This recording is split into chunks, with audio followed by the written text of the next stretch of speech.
예, 안녕하십니까? 어린아이와 젖먹이의 찬양을 참 기뻐 받으실 것이다 이런 생각이 듭니다. 제가 얼마 전에 노량진 교회를 갔었는데요.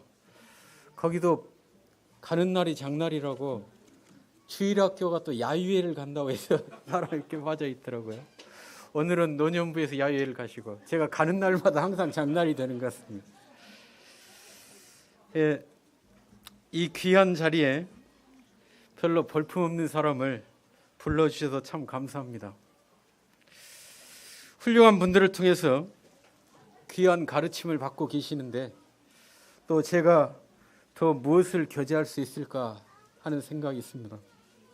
다만 저의 교제를 통해서 신앙에 대해서 또 자신의 신앙생활에 대해서 다시 생각해 보는 계기가 된다면 하나님의 은혜로 알고 감사하겠습니다. 말씀을 교제하기 전에 저에 대해서 간단하게 소개를 드리고자 합니다. 어떻게 구원을 받았고 또 어떤 생각을 가지고 사는지 또 어떻게 일꾼이 되었는지 이런 부분을 짤막하게 말씀드리기를 원합니다. 제가 구원받기 전에 하나님에 대해서 생각해 보지도 않았고 또 관심도 없었습니다. 왜 그런가 하면 저의 집이 5대에 걸친 종손 집안이었습니다. 1년에 제사만 해도 제가 대충 헤아려 볼 때 8번에서 10번 정도를 지냈습니다. 그러다 보니까 유교적 가풍이 강해서 다른 것을 생각하기 어려웠습니다. 그런데 대학 3학년 때 10월 달이었는데 캄보디아에 선교사로 나가 있는 조동인 형제가 저와 같은 학교 동기 동창입니다. 그 형제로부터 하나님에 대해서 들었습니다. 그러나 워낙 하나님에 대한 배경 지식이 없었고 또 성경 자체도 전혀 읽어보거나 해보지 않았기 때문에 그 형제가 전하는 하나님에 대해서 도무지 믿어지지 않았습니다.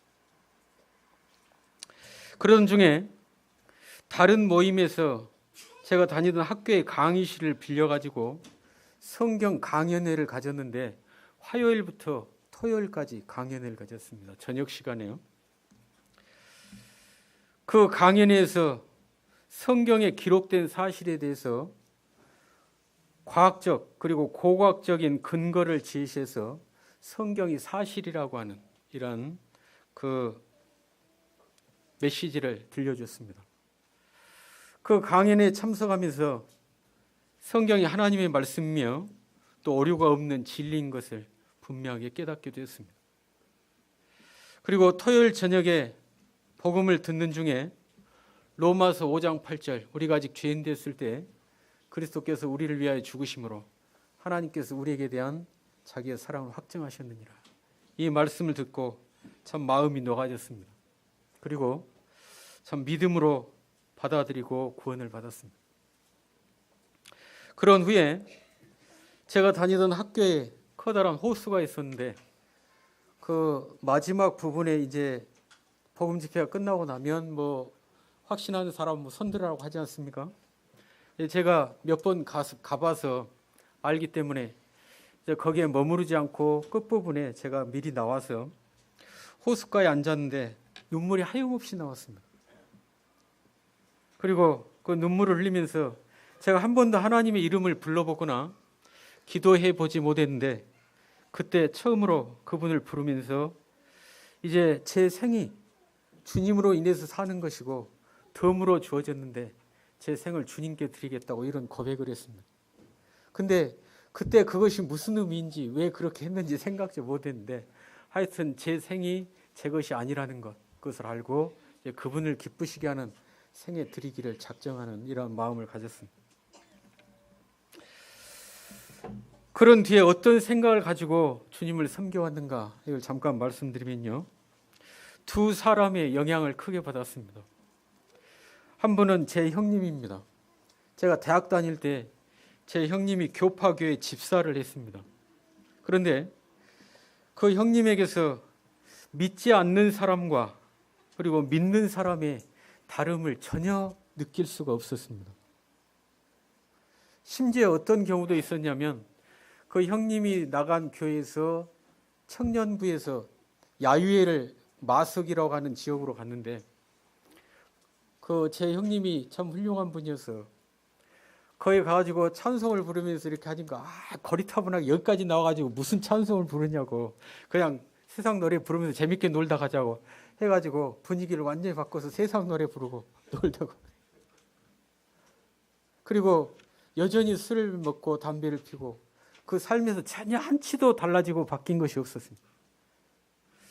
그분을 보면서 제가 신앙을 그때 갖지 않았지만 이런 생각이 들었습니다. 최소한 어떤 대상을 믿고 섬긴다면 그 대상의 가르침을 따라 사는 것, 그것이 마땅하다, 이런 생각을 가졌습니다. 그래서 주님을 섬긴 자로서 주님의 가르침을 알고 그대로 실행하며 사는 것, 이것이 이제 그분을 통해서 제가 구원을 받았을 때 제가 가진 마음의 소원이었습니다. 정말로 주님을 따른 자답게 사는 것, 그것이 그리스도인의 삶이다, 이런 생각을 가지고 한편으로 살았습니다. 그리고 또 한 경우는 조동인 형제를 통해서 어떻게 살아가는가, 이것을 생각했는데 구원 받고 나서 그 형제와 많은 교제를 가졌습니다. 그런데 대학 4학년 때 1학기 교육학 시험을 치르는데 그 교육학 시험이 외워서 써야 될 것들이 많습니다. 그러다 보니까 이제 암기를 해 놓았는데도 한 가지를 잊어버리면 다음 것이 잘 연결이 안 되고 생각나지 않는 이런 문제들이 있더라고요. 그 형제와 제가 시험을 보는데 그 형제가 맨 앞자리에 앉고 제가 그 다음 자리에 앉았습니다. 그런데 시험을 보고 있는데 이 형제가 시험지를 받자마자 처음 부분부터 생각이 잘 안 난 겁니다. 그러니까 순간적으로 저를 돌아보면서 그게 뭐지? 이렇게 이제 물었습니다. 근데 저도 아무 대답도 안 했고 그 순간이 아주 짧은 상황이었기 때문에 이렇게 돌아보고 그냥 돌렸기 때문에 제가 써놓은 거에 대해서 전혀 보지도 않았을 겁니다. 그런데 나중에 시험이 끝나고 나서 그 형제가 저에게 아주 정색을 해서 이야기하기를 자기를 용서해 달라고 했습니다. 왜 그런가 하면 자기가 저보다 먼저 하나님을 믿은 사람이었는데 형제에게 좋지 못한 모습을 보여서 어려움을 주었다. 그래서 자기를 용서해 달라고 했습니다. 그런 모습을 보면서 그리스도인은 언제나 진실하게 거짓 없이 살아야 한다, 이것을 제 마음에 새기게 되었습니다. 그 뒤로 빌립보서 1장 20절 나의 간절한 기도와 소망을 따라 아무 일에든지 부끄럽지 아니하고 오직 전과 같이 이대도 담대하여 살든지 죽든지 내 몸에서 그리스도가 존귀 되게 하라니, 이 말씀을 마음에 두고 그 말씀을 이루기 위해서 부단히 마음을 쓰고 또 자신을 드리고 있습니다.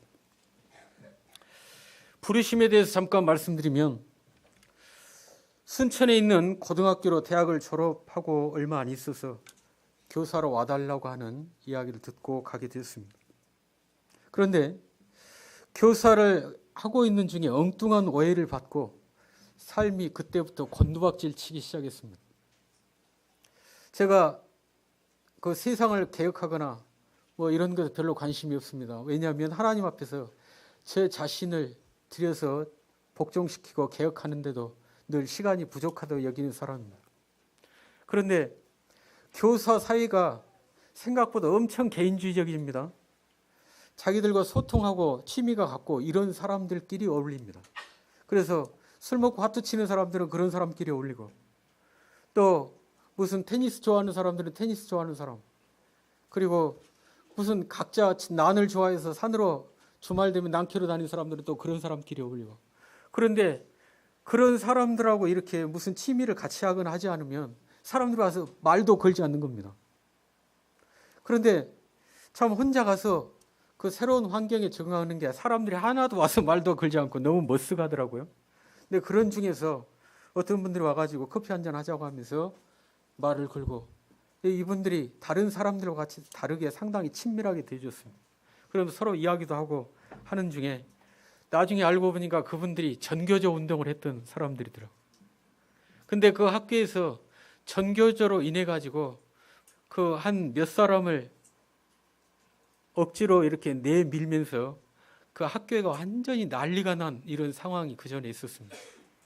그러니까 그 학교에 제가 사립학교에 근무를 했는데 재단 이사부터 해가지고 거기 위에 있는 사람들이 전교조 전자만 들어도 머리를 흔들고 아주 그냥 거기에 신경을 곤두세우는 이런 사람들이었습니다. 그런데 저 사람이 전교조 교사들과 어울린다. 이것이 그 사람들에게 말에 들어간 겁니다. 그러면서 나중에 이제 6개월만 임시로 우선 계약으로 근무를 하고 6개월 동안 문제가 없으면 정식으로 이렇게 이제 인정을 해주고 그 정식 교사 되게 하겠다 이런 언약을 받고 갔는데 정작 6개월이 지나도 아무런 이야기가 없는 겁니다. 근데 교사 사회도 재단 측에 끈앞풀들이 다 있습니다. 이 사람들이 다 속속들이 늘 그 보고가 되는데 나중에 이제 너무 답답해서 제가 찾아가지고 왜 이야기가 다르다 10개월 정도 됐을 때 6개월이 되면 문제가 없으면 정식으로 해준다고 했는데 왜 정식으로 해주지 않느냐 찾아가 물으니까 그 교장, 교감, 서목과장 뭐 이런 분들이 제 고등학교 선배였습니다. 그래서 이제 먼저 교감을 만나고 교장을 만나고 이렇게 했는데 자네가 좀 이번에 어렵겠는데 이야기를 하더라고요. 그래서 무슨 일입니까? 물어보니까 자네가 전교조 운동을 한다고 한다면서 이렇게 전혀 얼토당토하는 이야기를 하더라고요. 나중에 다시 이제 재단 이사를 찾고 해서 그런 오해가 풀렸는데도 그때부터 하여튼 묘하게 상황이 어렵게 풀려가는데 김영삼 대통령이 돼가지고 이제 취임을 하게 됐습니다. 근데 이 사람이 맨 처음에 개혁을 부르짖으면서 교육개혁 이것을 이야기를 했습니다. 근데 그 교사들 중에 상치 교사라고 서로 이렇게 이제 바꾸어서 하는 예를 들면 윤리가 정치경제도 가르치고 정치경제 윤리도 가르치고 또 국어 선생님 한문도 가르치고 한문이 국어도 가르치고 이렇게 해가지고 필요할 때는 국어로 또 이쪽에 필요하면 한문으로 이런 경우가 있었는데 상치교사 금지 그리고 거기에 해당되는 사람들로 거기에 교사를 쓰라 이런 조건이 있었습니다. 근데 저는 그 학교에 한문 교사가 부족해가지고 저는 국어 자격이었는데 한문을 가르쳐 달라고 하는 이 요청을 받고 한문 교사로 갔습니다. 근데 한문은 국어 선생은 한문을 가르칠 수 있습니다. 근데 한문을 전공한 사람은 국어를 가르칠 수 없습니다. 그래서 이 사람들이 평소에는 한문을 가르치고 또 보충 수업이나 다른 수업은 국어를 들어가도록 이렇게 썼는데 상치교사에 금지하는 조항이 내려온 겁니다.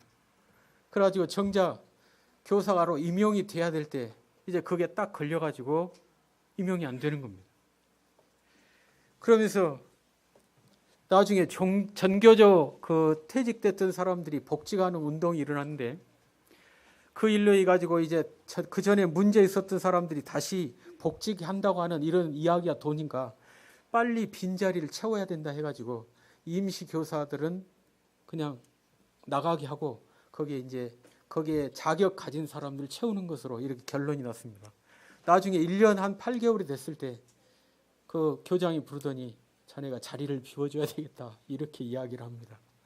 그래가지고 그때부터 학원으로 갔다가 또 뭐 다른 일 했다가 하면서 계속 어려운 상황을 전전했는데 나중에는 왜 하나님께서 이렇게 힘든 지경으로 내몰까 해가지고 하나님의 뜻을 묻기 위해서 그분의 뜻이 들려질 때까지 일을 하지 않고 그분께 은혜를 구하는 시간을 가졌습니다. 그런 와중에서 정말 말하기 힘든 매우 힘든 상황을 견뎠습니다. 집사람도 일 나가지 않고 있고 저도 일을 하지 않고 있고 그러면 먹을 것이 어디에서 떨어지겠습니까? 나중에 제 아이 신발 한 짝도 제대로 사줄 수 없는 이런 상황이 됐습니다. 그래가지고 집에만 있으면 팬이 되는 것 같아서 집에서 한 40분 걸어가지고 약수터가 있는데 그 약수를 들어가는데 애가 또 그 졸래졸래 저를 따라옵니다. 근데 어떤 그 나이 드신 분이 내려오면서 그때 이처럼 오늘처럼 이렇게 좀 겨울에 가까워지고 썰렁한 날이었는데 아이가 슬리퍼를 신고 이렇게 따라왔거든요. 그러니까 그 노인 양반이 혀를 차면서 왜 애를 데리고 오면서 신발도 안 신고 슬리퍼를 신겨가지고 오느냐 하는데 속에서 참 피눈물이 나더라고요. 그런 와중에서 나중에 이제 그 학원에서 다시 또 요청이 와가지고 다시 해달라고 하고 학원을 이렇게 나가는 과정에서 그때 이제 IMF가 터지면서 많은 직장인들이 퇴직을 했습니다. 그러면 퇴직이 해가지고 직장인들 할 일이 없으니까 이 자그마한 학원들을 많이 세워가지고 학원들이 난립하니까 이제 그 아이들 다 이렇게 이리저리 나눠받기가 돼가지고 정작 전에 있던 학원들이 규모가 이렇게 획기적으로 줄어버렸습니다. 그리고 이제 아이들 가르치는 만큼 거기에 비용을 받는데 아이들이 줄어버리니까 그 비용도 줄어들고 근무하는 것이 전혀 이렇게 득이 되지 않는 이런 상황이 됐습니다. 그러면서 이제 결국은 그 학원도 나중에는 문을 닫게 됐고 제가 학원도 나와 있고 그 뒤로 이제 먹고 살기 위해서 참 별일을 다 해봤습니다. 그 프렌트 배관 조공도 해봤고요. 떡공장, 닭공장. 왜냐하면 이제 아이들이 커나고 했기 때문에 뭐라도 해야만 이렇게 먹고 살 수 있는 상황이 됐습니다. 그래서 심지어 그 고압선 애자 닦는 그런 일도 해보고 별일을 다 했습니다. 그런 중에서도 제 전임 사역자 김하수 형제님이 2000년에 신부전증이 왔습니다. 그래가지고 신부전증이 오니까 이 성경을 지긋하게 보기도 어렵고 또 연구하기도 어렵습니다. 그래서 격주로 이제 그 형제님이 이 말씀 나누어서 보자고 해가지고 그때부터 참 쉽지 않은 삶을 살고 있는데도 불구하고 격주로 계속 말씀을 나누는 이런 시간을 가졌습니다. 또 어떤 경우는 그 형제님이 병원에 여러 날 있어야 되는 이런 상황이 벌어지면 계속해서 그냥 쉼없이 말씀을 나눠야 되는 이런 상황도 있었습니다. 그런 중에 나중에 2008년 1월 1일이 됐을 때 그 형제님이 결국은 신부전증으로 인해서 소천을 하셨습니다. 소천하시고 나서 모르겠어요. 교회 일을 쉽게 받는지는 모르는데 교회 형제님들이 한 5분 정도 내가 그 김하수 형제님이 하셨던 일을 대신 해보겠다 해가지고 본인들이 해보겠다고 나섰습니다. 그때 저는 하나님께서 이 닭공장으로 그리고 떡공장으로 내몰고 있던 그 상황입니다. 근데 주로 그때 이제 어떤 생각을 가졌냐면 밤에 가서 일을 하고 낮에는 좀 공부를 해가지고 이 어려운 상황을 좀 탈피를 해야 되겠다. 도저히 이렇게 해가지고는 남은 생을 살 수 없다는 생각을 하고 그 생을 탈피하기 위해서 야간에 가서 일을 하는데 그 오후에 8시부터 일을 하면 그 다음날 원래 4시까지 새벽 4시까지 일을 하게 되었는데 제가 감히 희한하게 일이 많아지는 겁니다. 그때도 장날이었는지 어쩐지는 모르는데 일이 많아지는 거예요. 그래가지고 4시가 돼서 끝나는 게 아니고 6시가 돼도 끝나지 않고 다음날 한 8시까지도 계속 일을 합니다. 그러면 나중에 이제 집에 오면 파김치가 돼가지고 무슨 책을 열어보거나 뭘 할 전혀 여력이 없더라고요. 그래서 그러고 있는 중에도 이제 그 형제님의 유고가 됐기 때문에 다른 분들이 막 해본다고 해서 이제 다른 해보겠다고 하는 형제님들을 단에 세워서 해보게 했습니다. 근데 어떤 분은 한 2주 하다가 못하겠다고 하고 어떤 분은 2, 3주 해보고 또 안 되겠다고 하고 좀 길게 가는 분은 한 3달까지도 하더라고요. 근데 하시는 모습을 보니까 인터넷에서 베껴와가지고 그냥 그것을 앵무새 읽듯 합니다. 그러고 있는 중에 이제 형제님들이 몇 분 찾아와가지고 그 형제님이 일을 하셔야 되겠다고 이렇게 얘기를 했습니다. 그런데 그때 저는 당장 입에 일을 하지 않으면 거미줄을 치게 생겼기 때문에 일을 해야 했고, 또 그 일이라는 게 하나님께서 부르시지 않으면 할 수 없는 일인데 내가 임의로 하고 싶다고 하거나 하지 않고 싶다고 하나 할 수 있는 것이 아니다. 우선 같이 기도해보고 하나님께서 어떻게 인도하시는지 보자, 이렇게 하고 기도하는 시간을 가졌습니다. 그 뒤에도 그 해보겠다고 하는 분들이 나섰지만 전혀 지체들로 인해서 기쁨을 주거나 또 위로를 주거나 만족을 주지 못한 이런 상황이 벌어지면서 다시 또 형제님들이 찾아왔습니다. 근데 그런 와중에 주님께서 창세기 15장 1절에 내가 너의 방패이고 큰 상급이라고 하는 말씀을 주셨습니다. 그리고 그 말씀을 통해서 내가 네의 삶을 책임져 주겠다고 저에게 약속하고 계셨습니다. 나중에 큐티하는 중에 이사야 49장 12절을 봤는데 너를 무너진 데를 보수하는 자가 되게 하겠다고 이렇게 말씀하셨습니다. 이런 말씀을 받고 먼저 형제들의 모임에서 간증을 하고 또 나중에 전체적으로 간증을 했을 때 지체들이 기쁨으로 받고 그 이후로 이제 주님의 일을 감당하게 되는 이러한 삶을 살아왔습니다. 그 뒤로 지체들을 섬기면서 고린도후서 11장 2절에 정결한 처녀로 그리스도께 중매한다는 말씀이 있고, 또 골로새 1장 28절 29절에 하나님 안에서 완전한 자로 세우기를 부단히 애쓴다고 사도 바울이 고백한 내용이 있는데, 지체들을 한 사람 한 사람 주님 앞에 정결한 신부로 세워가고 그리고 완전한 이러한 사람들을 세우기 위해서 이러한 목표를 두고 지금도 주님 앞에 부지런히 엎드리고 또 은혜를 구하고 있는 삶을 살고 있습니다. 제 소개가 좀 길어졌는데요. 하여튼 제가 주님 앞에서 무슨 특별하거나 또 대단하거나 하지 않습니다. 다만 저에게 주신 분량 안에서 제가 힘써서 그분을 섬기고, 어쨌든 주님께서 저에게 말씀을 보여주시면 그 말씀이 저를 통해서 이루어지도록 부단히 저를 내어드리는 이런 삶을 살고 있습니다. 오늘 누가복음 23장 26절부터 49절 한번 보시겠습니다.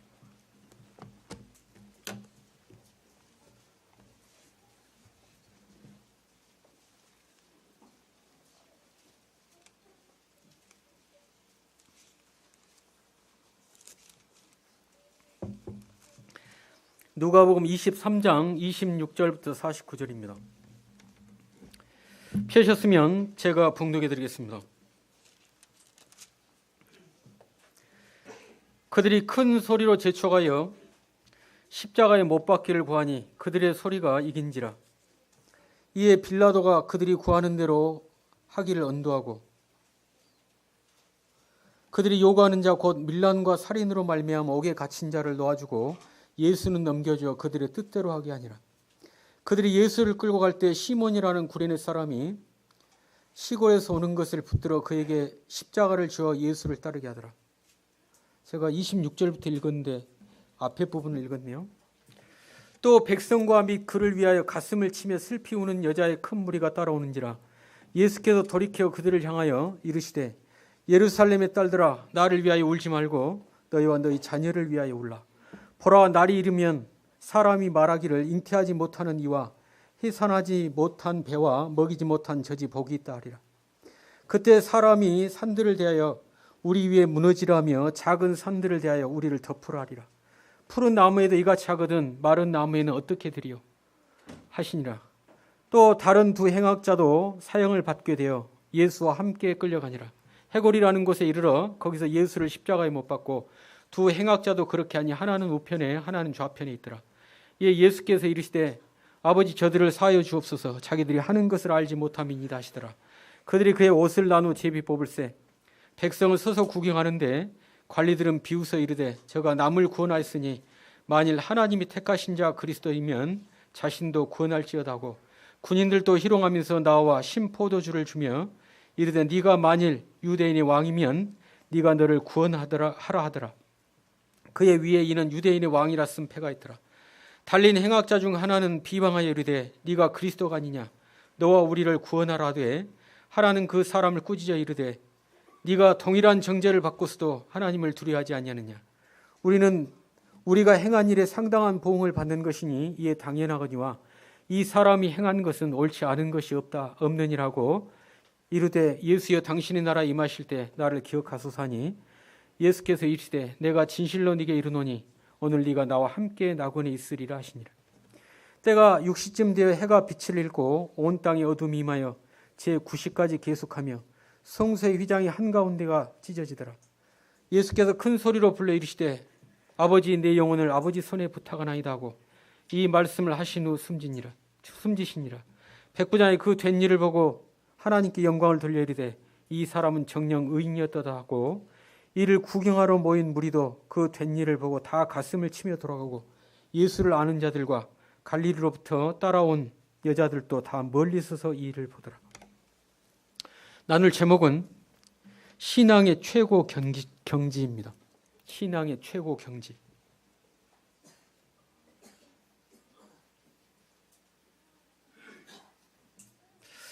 우리는 좀 춥게 사는데 기린너는 약간 덥네요. 에베소 4장 13절에 보시면 그리스도의 장성한 분량이 충만한 데까지 이르르니 이런 말씀이 있고 골로새서 1장 28절에서는 각 사람을 그리스도 안에서 완전한 자로 세우려 함이라고 말씀하고 있습니다. 그러면 그리스도의 장성한 분량에 이르고 그리스도 안에서 완전한 자가 된다는 것, 그것은 어떤 모습으로 사는 사람일까요? 또는 어떻게 사는 것일까요? 그리스도 안에서 완전한 자가 되고 장성한 분량에 이르고, 그것은 한마디로 주님처럼 사는 것이라고 여깁니다. 주님같이 말하고 주님같이 행동하는 것이죠. 그러면 주님은 어떻게 사셨겠습니까? 그리고 우리는 그분이 보이신 삶에서 어디까지 본받아 살아야 하는 것일까요? 주님이 사셨던 삶의 모습을 살펴서 필요한 답을 얻고 또 그분이 기뻐하시는 데까지 나아가서 주님의 영광을 드러내는 이러한 삶이 되기를 소망합니다. 좀 전에 봉독에 드렸던 이 부분은 예수 그리스도께서 로마 군병들에 의해서 십자가에 못 박히시고 또 운명하시기까지의 과정을 보여주고 있습니다. 그분이 십자가에 못 박혀서 죽으시까지 모습은 어떠하셨는지, 왜 예수님은 그렇게 죽으셔야 했는지, 그리고 이 부분을 통해서 우리에게 교훈하시는 것은 무엇인지를 구체적으로 보겠습니다. 먼저 26절 한번 보시겠습니다. 그들이 예수를 끌고 갈 때 시몬이라는 구레네 사람이 시골에서 오는 것을 붙들어 그에게 십자가를 지워 예수를 따르게 하더라. 26절은 구레네 시몬에게 주님 대신에 십자가를 지고 가게 했다는 겁니다. 당시의 관습은 사형수가 직접 십자가를 지고 형장으로 가는 것이었습니다. 그런데도 로마 군인들이 이 시몬에게 강제로 주님의 십자가를 짊어지고 가게 했습니다. 그 이유는 무엇일까요?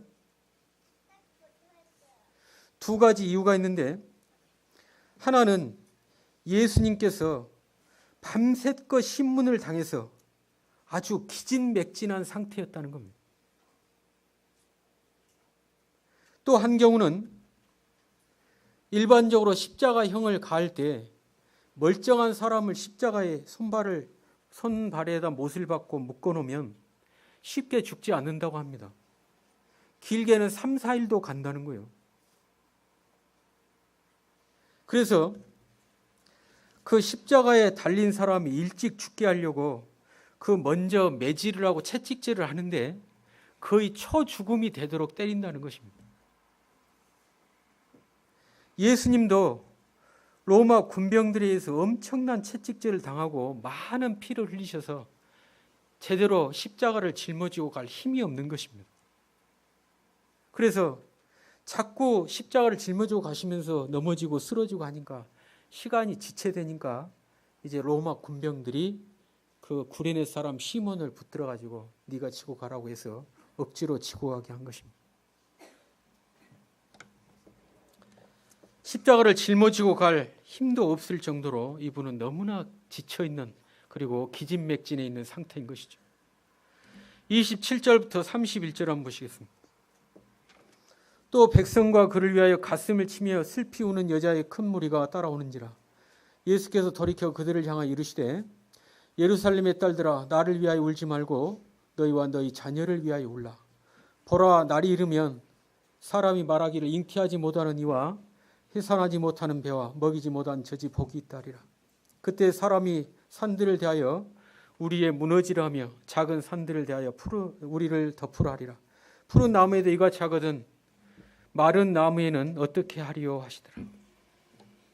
27절부터 31절은 울며 따라오는 여인들에게 너희와 너희 자녀를 위하여 울라고 말씀하시는 내용입니다. 이것은 나의 죽음이 슬픈 것이 아니라 너희와 너희 자녀들에게 닥칠 두려운 재앙이 정말로 슬픈 일이 될 것이라는 것입니다. 나는 하나님의 뜻대로 하나님의 계획을 이루기 위해서 이 길을 가지만 너희와 너희 자녀들은 매우 무섭고 엄청난 재앙이 닥쳐와서 차라리 산에게 우리를 덮어서 우리로 재앙을 보지 않게 해달라고 울부짖는 때가 올 것이다. 그것을 위해서 울라는 것입니다.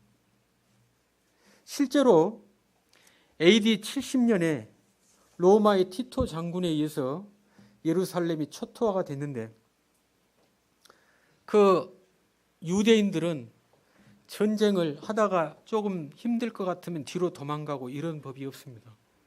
싸움을 하는데 로마 군병들이 아주 조직적으로 싸움을 잘하는 군대 아닙니까? 그러면 그 유대인들이 싸움을 할 때 한 사람이요 그 로마 군병의 창을 가서 맞는데요. 그러면 창이 찔리면 그 사람의 창대를 잡는 겁니다. 그럼 이 사람이 창을 빼려고 하고 힘을 못 쓸 때 주변 사람들이 그 사람의 목을 치는 것입니다. 그러니까 이 사람은 그냥 죽을 작정을 하는 거죠. 그리고 죽으면 자신들은 천국에 간다는 생각을 하고 전혀 죽음에 대해서 개의치 않고 싸웁니다. 그러다 보니까 너무나 많은 로마 군대 군인들이 희생을 당했고 그리고 이 사람들이 너무 징글징글한 겁니다. 그래서 닥치는 대로 남기지 않고 사람을 죽였는데 심지어 아이들은요, 젖먹이들은 이 머리를 돌에다가 이렇게 쳐가지고 머리를 깨서 죽이고 임신한 여자들은 배를 갈라가지고 애를 꺼내고 이런 일을 했습니다. 그때 1차 로마와 유대 전쟁인데 거기에서 죽은 사람만 110만이 됐다고 합니다. 조금 죽었죠?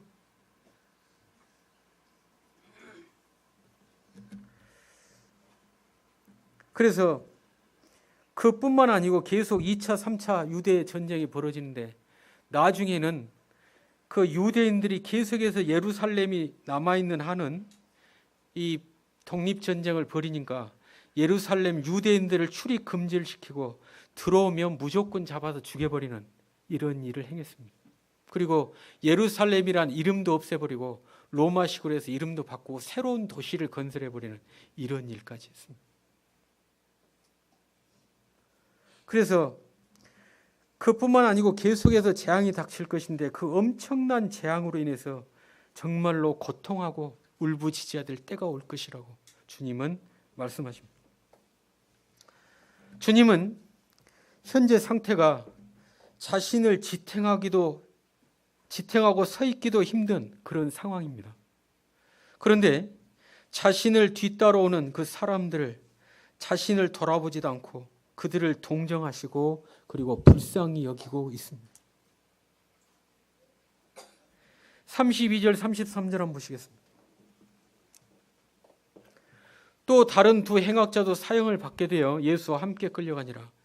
해골이라는 곳에 이르러 거기서 예수를 십자가에 못 박고 두 행악자도 그렇게 하니 하나는 우편에 하나는 좌편에 있더라. 32절과 33절은 두 행악자와 함께 십자가에 못 박히셨다는 내용입니다. 예수님이 일반 사형수와 같이 강도와 범죄자와 같은 동일한 취급을 받으셨다는 것입니다.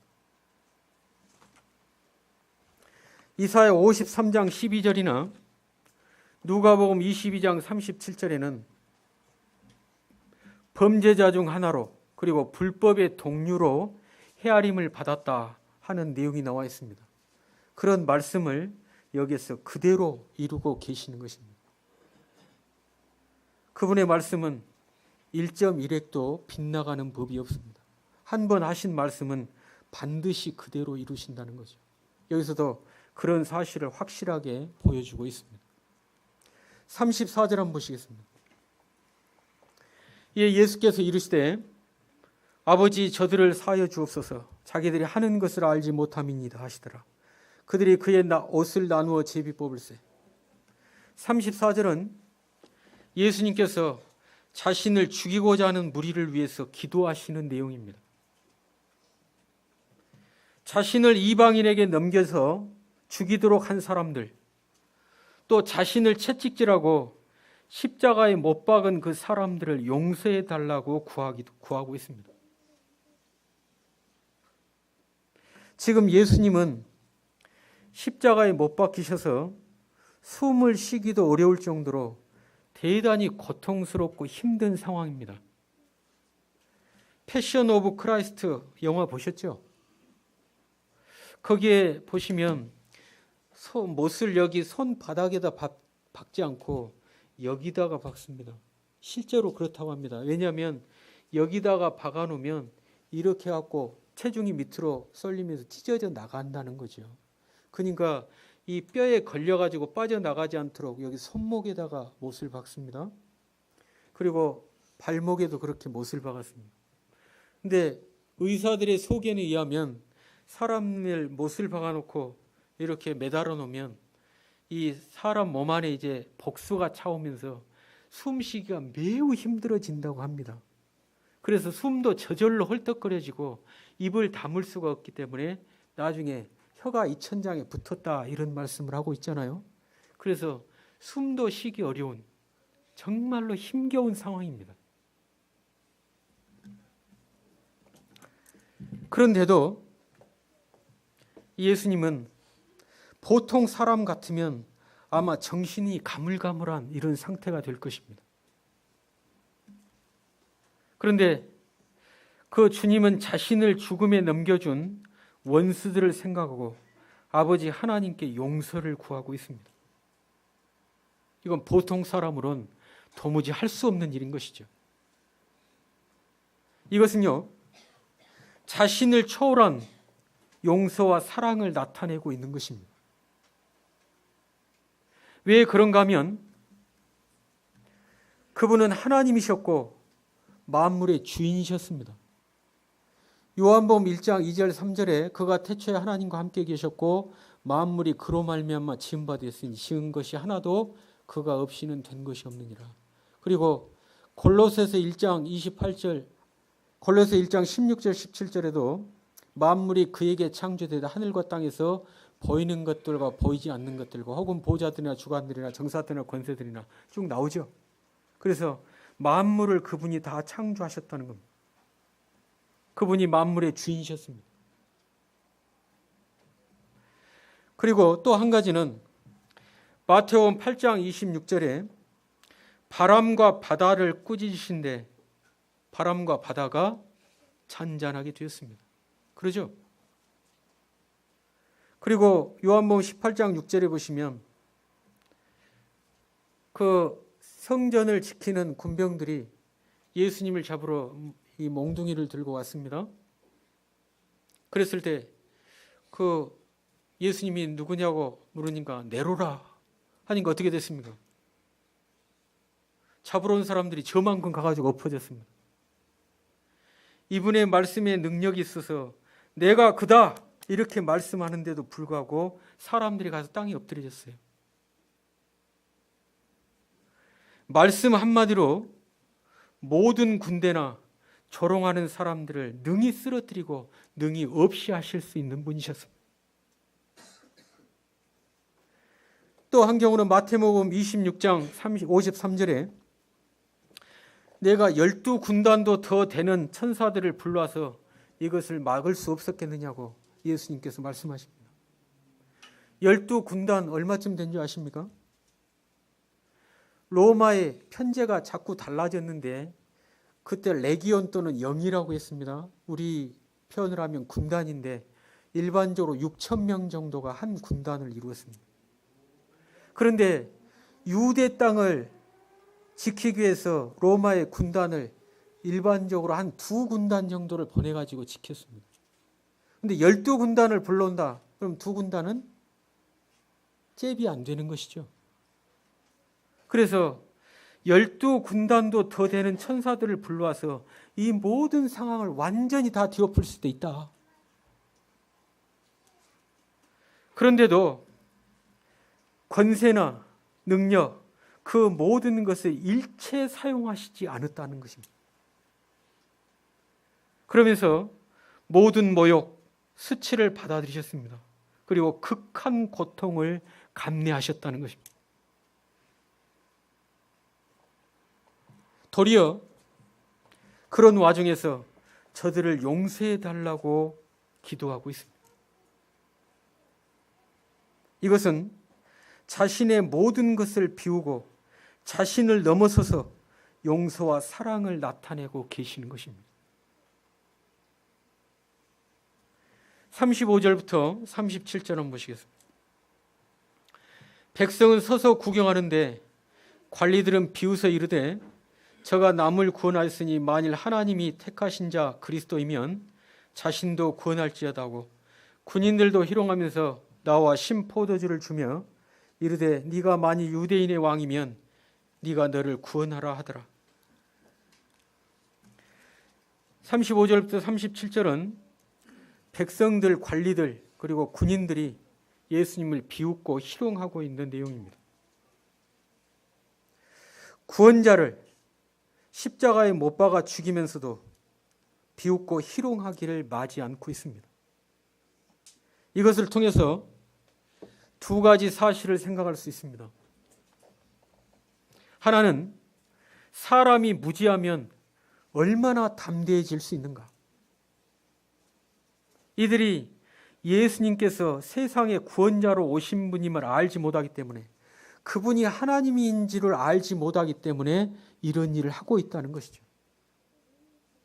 사람이 아무 생각이 없으면요. 옛날에 어떤 서커스에서 이런 일이 있었는데 악어를 훈련시켜가지고 그 악어 입을 벌리고 사람의 머리를 넣고 이렇게 하고 사람들에게 박수를 받고 합니다. 사람들이 이렇게 악어 입에 그 서커스 하는 사람이 머리를 지르면 사람들이 막 박수를 치고 하니까 이분이 신났어요. 다시 한번 넣는데 또 박수를 칩니다. 악어가 갑자기 흥분하면서 입을 다물어 버렸습니다. 어떻게 됐겠어요? 거의 목이 잘리다시피 했어요.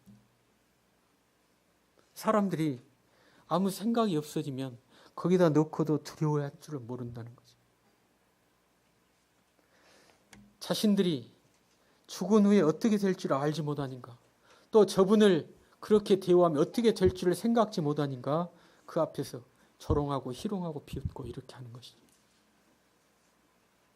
또 한 가지는 현실 안주와 자기 만족에 빠져서 무관심하게 되면 지극히 가치 있고 소중한 것이 곁에 있을지라도 그것을 알지 못하게 된다는 것입니다.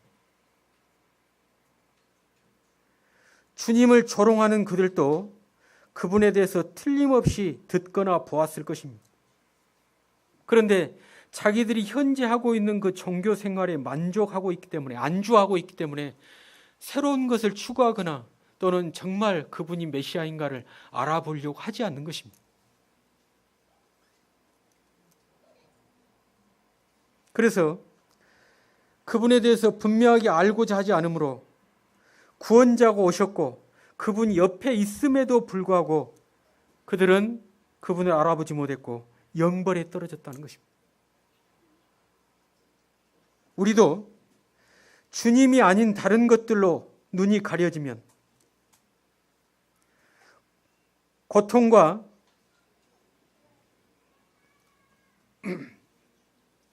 그들과 같이 이렇게 불경한 행위를 서슴없이 할 것입니다. 또 현실 안주와 자기 만족에 빠져 있으면, 그러면서 그분을 향한 마음의 추구가 그쳐버리면 우리는 정말로 소중한 것을 누려보거나 소중한 것을 깨달아보지 못하고, 그리고 현재 있는 삶에서 그냥 전전긍긍하다가 생이 끝나고 말 것입니다. 소망하는 것을 따라가지 못하고 현실 안주에 빠지면, 현재의 삶의 만족에 빠지면 그 사람은 더 이상 보잘것이 없는 삶이 되는 것입니다. 이 사람들도 자기들의 종교 행위에 만족하고 있으니까 정말 메시아가 왔는데도 불구하고 그분에 대해서 알아보지 못하고 더 구해보지 못하고, 그리고 생이 거기에서 천국을 맞이한 것입니다. 39절부터 43절 한번 보시겠습니다. 달린 행악자 중 하나는 비방하여 이르되 네가 그리스도가 아니냐, 너와 우리를 구원하라 하되, 하나는 그 사람을 꾸짖어 이르되 네가 동일한 정죄를 받고서도 하나님을 두려워하지 아니하느냐.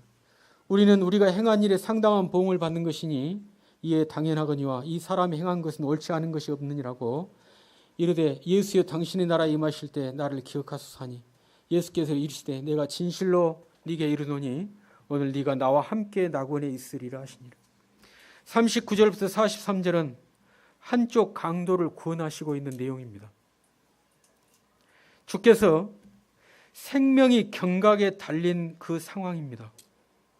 주님께서 오전 9시에 십자가에 못 박히셨다가 몇 시에 돌아가셨습니까? 오후 3시에 돌아가셨습니다. 그런데 그 뒤쪽에 보면 이제 예수님께서 돌아가시기 직전의 상황이 나와 있습니다. 그러면 이 강도가 예수여 나를 불쌍히 여기시고 나를 생각해 달라고 했을 때는 이분의 생명이 거의 경각에 달려있는 이런 시점입니다. 그런 상황에서도 당신을 향해서 믿음을 고백한 강도를 구원하셨다는 것입니다. 주님은 한 생명의 가치를 얼마나 귀하게 여기시는가, 그리고 또 끝까지 얼마나 이분이 신실하신 분인지를 분명하게 보여줍니다. 누가복음 19장 10절에는 인자에 온 것은 잃어버린 자를 찾아 구원하려 함이니라 이렇게 말씀하셨습니다. 그런 말씀하신 대로 그 뜻을 좇아서 죽음 직전까지도 당신의 일을 여전히 이루고 계신다는 것입니다. 얼마나 신실하신 분인지, 얼마나 영혼을 귀히 여기시는지를 여기에서 밝히 보여주고 계십니다. 46절 한번 보시겠습니다. 예수께서 큰 소리로 불러 이르시되 아버지 내 영혼을 아버지 손에 부탁하나이다 하고 이 말씀을 하신 후 숨지시니라. 46절에는 주님의 마지막 말씀이 기록되어 있습니다. 내 영혼을 아버지 손에 부탁하나이다. 누가복음 19장 30절에서는 다 이루었다 하시고 영혼이 떠나가셨다 이렇게 기록하고 있습니다. 누가복음 19장 30절 말씀을 먼저 하셨는지 또는 아버지께 부탁하는 걸 먼저 하셨는지 그것은 정확하지 않습니다. 어쨌든 주님은 매우 고통스러운 가운데 이제 생명이 마치게 되셨는데도 그 누구에게도 원망이나 저주나 불평이나 후회한 그 어떤 말도 하지 않으셨습니다. 다만 자신의 모든 것을 내어주신 후에 자신의 영혼을 아버지께 맡기셨습니다. 아무 미련 없이 자신을 철저하게 비워드리고 내어준 그런 삶을 사시고 가신 것입니다. 47절 48절 한번 보시겠습니다. 조금 부지런히 보겠습니다. 47절 48절요. 백부장이 그 된 일을 보고 하나님께 영광을 돌려 이르되 이 사람은 정녕 의인이었다고 이를 구경하러 모인 무리도 그 된 일을 보고 다 가슴을 치며 돌아가고 47절 48절은 백부장과 구경꾼들이 보인 반응입니다. 백부장은 3시간 동안 날이 캄캄하게 되고 성소 휘장의 한 가운데가 찢어졌습니다. 그리고 예수님께서 운명하신 그 모습을 보면서 예수님이 정녕 의인이었다. 이분은 참으로 옳은 분이었다고 고백합니다. 또 아무 생각 없이 모인 무리들, 여기 구경하러 모였다는 것은 쇼를 구경하듯 했다는 것입니다. 그래서 사람이 십자가에 달려서 죽어가는데 그 쇼를 보는 것처럼 와서 모여서 봤다는 거죠. 그런 사람들도 가슴을 치며 돌아갔습니다. 이 가슴을 쳤다는 것은 두려움과 양심의 가책을 느꼈다는 것입니다.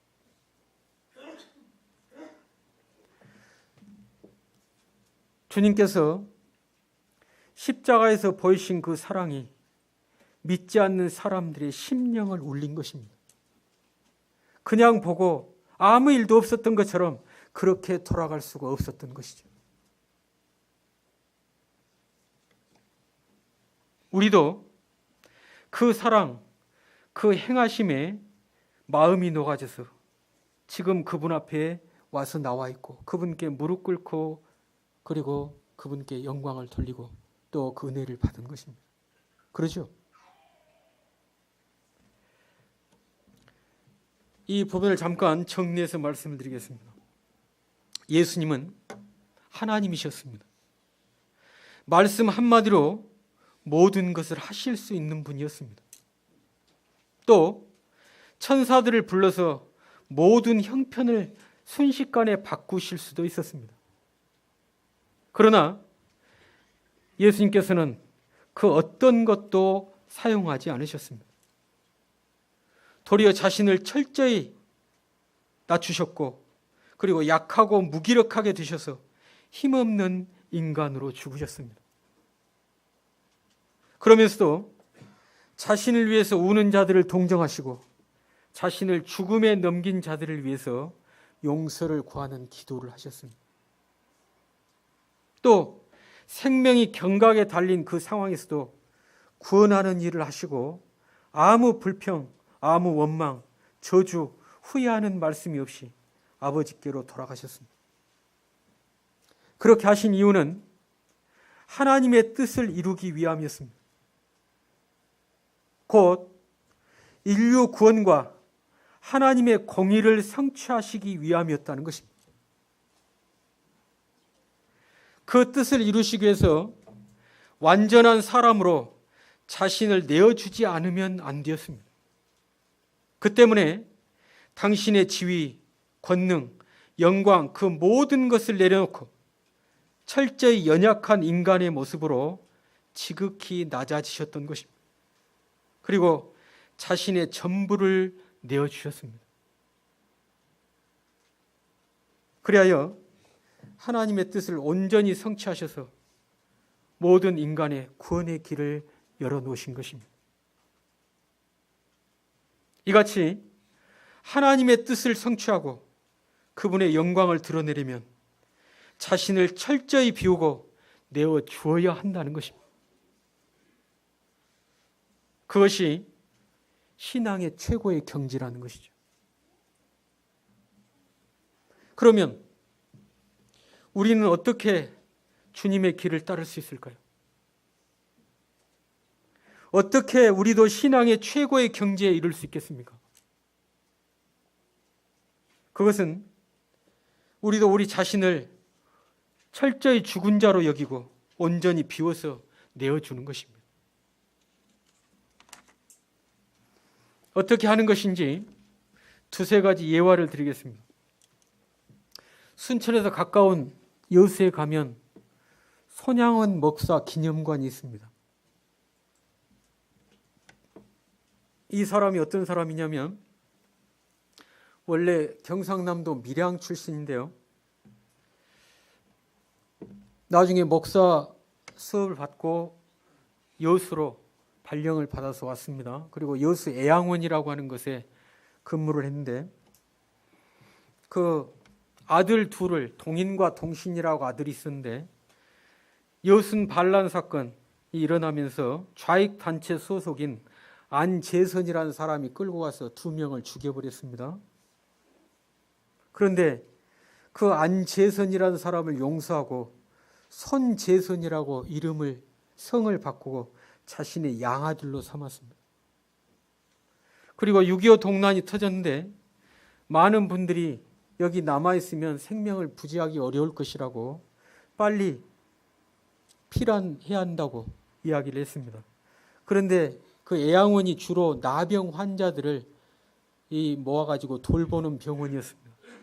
그런데 그 나병 환자들을 이분이 고름을 직접 입으로 짜내고 이렇게 이 입으로 뽑아내는 이런 일을 했습니다. 그런데 이 나병 환자들을 두고 내가 어디로 가겠느냐고 피난 가기를 거절했는데 결국 그 북한에서 내려온 그 북한 군들에게 붙잡혀가지고 여수 미평동에서 총살을 당해서 죽었습니다.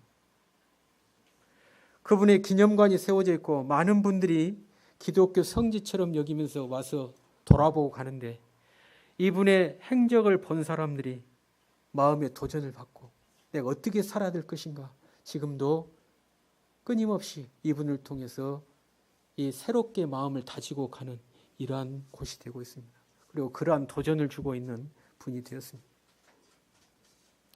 한 경우는 일본인 농부 이야기입니다. 한 마을에 2 농부가 있었는데 한 농부는 예수님을 믿은 사람이었습니다. 이분이 살기가 공하니까 산 비탈에다가 논을 쳐가지고 어렵사리 물을 끌어들여가지고 농사를 지었습니다. 그런데 이웃에 사는 약삭 바른 농부가 이제 그 사람이 쳐놓은 그 논 바로 밑에다가 논을 쳐가지고 자기는 손도 대지 않고 그 사람이 끌어온 물을 자기 논에다 끌어다 댑니다. 기분이 어떻겠습니까? 화나지 않겠어요? 그러니까 화가 났는데 같이 데리고 가기는 그렇고 그래서 목회자한테 가서 물어봤습니다. 제가 어떻게 하면 좋겠습니까? 그러니까 그 목회자께서 그가 알지 못하여 그런즉 그를 용서해 주라고 했습니다. 근데 그 다음날 가보니까 이제 밑에 농사를 지은 그 사람이 물을 대가려면 위에 물이 이렇게 논에 가득 차고 그 다음에 이제 물꼬라고 해서 조금 낮춰놓는데 그 물꼬를 넘어서 물을 대가게 돼 있습니다. 근데 이 사람이 물꼬를 팍팍팍 밟아가지고 완전히 낮춰서 그 물이 제대로 차지도 못하게 하고 물을 대폭적으로 뽑아갑니다. 그러니까 더 분노가 일어납니다. 그래서 너무나 견디기 어려우니까 또 목회자를 찾아갔습니다. 어떻게 하면 좋겠습니까? 이런 상황입니다. 이야기했더니 그 목회자가 그가 알지 못하여 그런지 용서하라고. 그리고 이번에는 가서 그 사람 논내 물까지도 당신 형제가 그냥 친히 대주라고 이렇게 얘기를 했습니다. 고민하고 돌아갔는데 그 말씀을 따라서 물을 더 힘겹게 끌어와가지고 이 사람 논에까지도 더 이제 물을 대폭적으로 대주게 됐습니다. 그래가지고 한 달여가 지났을 때 그 약삭 바른 농부가 그 위에 농사를 짓는 농부를 찾아와서 이야기를 합니다. 내가 어떻게 하면 하나님을 알 수 있습니까? 내가 어떻게 하면 당신처럼 살 수 있겠습니까? 이렇게 물어왔다는 것입니다. 또 한 경우는 제가 있던 교회에 오래전에 부산에서 한 형제님이 오셔가지고 성도 집회를 가진 적이 있습니다. 근데 그 형제님이 자기 교회에서 일어났던 일을 간증을 해서 말씀을 해주셨는데 자매가 초등학교 교사를 하는데 결혼을 해서 살고 있습니다. 그런데 그 남편이 불신 남편입니다. 근데 교회 가는 것을 싫어해가지고 일요일 날도 어디도 시도 때도 없이 같이 야외에도 가고 놀러도 가고 했으면 좋겠는데 늘 교회 간다고 전혀 자기하고 어울리지 않고 이렇게 하니까 신경질을 바라면서 그 아내를 핍박하기 시작합니다. 대단히 어렵게 하고 힘겹게 하고 사는 것이 정말로 힘들 정도로 힘들게 핍박을 했습니다. 그러니까 이제 저절로 각방을 쓰게 되고 이 남편과 그냥 전혀 이렇게 얼굴도 대하려고 하지 않고 니는 니 나는 나 한 집에 살 뿐이지 전혀 부부 같지 않는 삶을 살고 있습니다. 그러면서 어느 날 이제 형제님을 찾아와 가지고 제가 도저히 살기 어려워서 갈라서야 되겠다고 이렇게 얘기를 했다는 거예요. 그러니까 처음에 형제님이 그냥 좀 더 견뎌보라 해서 돌려보냈습니다. 근데 도무지 그 사람 아무리 견뎌보고 참아봐도 바뀌지도 않고 변화되지 않고 합니다. 그러니까 이제 견뎌본 뒤에 참 다시 와가지고 제가 도저히 살 수가 없습니다. 결국은 이혼해야 되겠습니다. 하니까 이 형제님이 이야기하기를 자매님이 그 믿지 않는 남편을 정말로 남편으로 여기고 존중하고 그렇게 섬겨봤습니까? 정말로 남편을 사랑으로 섬겨봤습니까? 물어봤습니다. 그러니까 그렇게 하지 못했다고 했어요. 그러면 돌아가셔서 진짜 남편을 사랑하고 그렇게 섬겨보시고 그래도 안 되면 오십시오. 그때는 제가 이혼하도록 그렇게 말씀드리겠습니다. 이 자매가 돌아가서 마음을 고쳐먹고 남편을 섬기게 됐습니다. 이제 술을 먹고 잔뜩 먹어가지고 와서 깽판을 부릅니다. 11시에 들어옵니다. 다른 때는 남편은 생각지도 않고 다른 방에 가서 오기 전에 자버립니다. 그런데 남편이 오기까지 기다리고 그 밥을 이불 속에 넣어가지고 따뜻하게 하고 국을 데워가지고 상을 차려놓습니다. 그러면 밥은 뭔 밥이라고 상을 걷어차버립니다. 그러면 또 다시 차려놓고 이렇게 하기를 수일을 했습니다. 그러니까 남편이 이제 더 힘들게 합니다. 이제 11시, 12시에 들어오던 걸 2시, 3시에 들어옵니다. 심지어는 해가 나를 꼬박 새고 그 다음날 아침에 들어오는 거예요. 근데 그때까지도 자매는 잠을 자지 않고 기다리고 있다가 또 그렇게 합니다. 남편이 늦게 들어와가지고 술 취한 채로 옷도 벗지도 않고 그대로 자면 양말을 벗기고 옷도 벗기고 손과 발을 물수건을 갖다가 닦여가지고 이렇게 가지고 몇 달을 했다는 것입니다. 그랬을 때 그 남편이 어느 날 일찍 들어와서 도대체 누가 또는 무엇이 당신을 이렇게 바꾸겠느냐? 무엇이 당신을 이렇게 바꾸느냐? 내가 그분을 나도 믿어보고 싶다고, 나도 알아보고 싶다고 이렇게 바뀌었다는 것입니다. 자기를 비워서 내어준 것이죠. 일이 쉬운 일이겠습니까?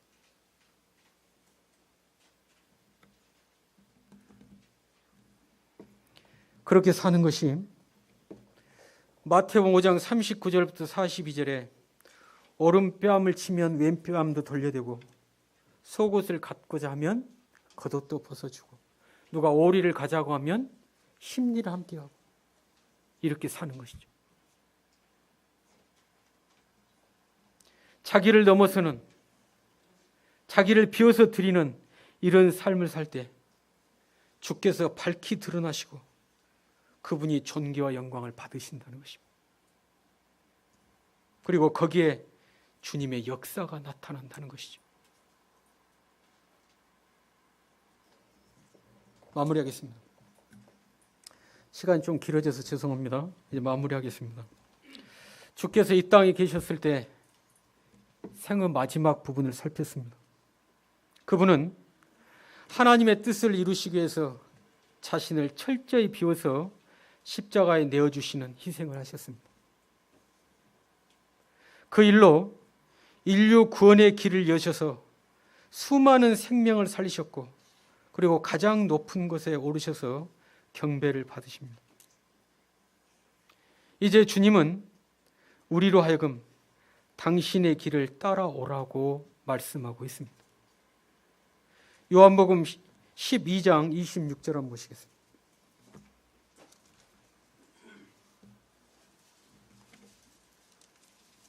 요한복음 12장 26절입니다. 거기 같이 한번 읽어보시면 좋겠습니다.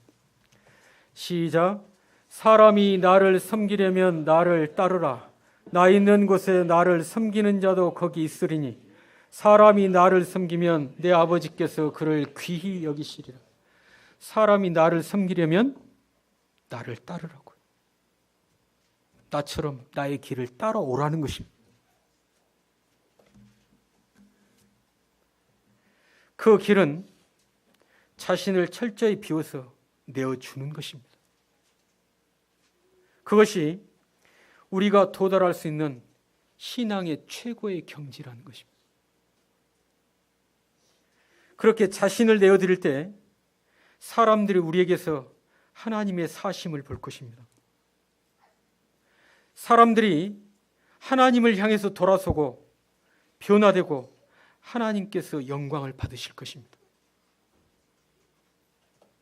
진실로 하나님의 사랑을 보여야 할 때 자신을 기꺼이 비워서 내어드리는 이러한 선택을 해서 그분을 영화롭게 해드리기를, 그리고 그분의 사심과 그분의 빛을 뿌리는 삶을 사시기를 진심으로 바랍니다. 두 구절 보고 마치겠습니다.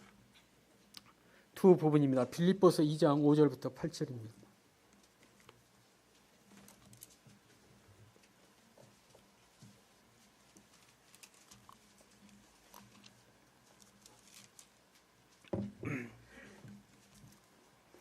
빌립보서 2장 5절부터 8절요. 너희 안에 이 마음을 품으라. 곧 그리스도 예수의 마음이니 그는 근본 하나님의 본체시나 하나님과 동등됨을 취할 것으로 여기지 아니하시고 오히려 자기를 비워 종의 형체를 가져 사람들과 같이 되셨고 사람의 모양으로 나타나사 자기를 낮추시고 죽기까지 복종하셨으니 곧 십자가에 죽으십니다. 자기를 비워서 종의 형체를 가졌고 죽기까지 복종하셨다 하셨습니다. 누가복음 9장 23절입니다. 누가복음 9장 23절 말씀입니다.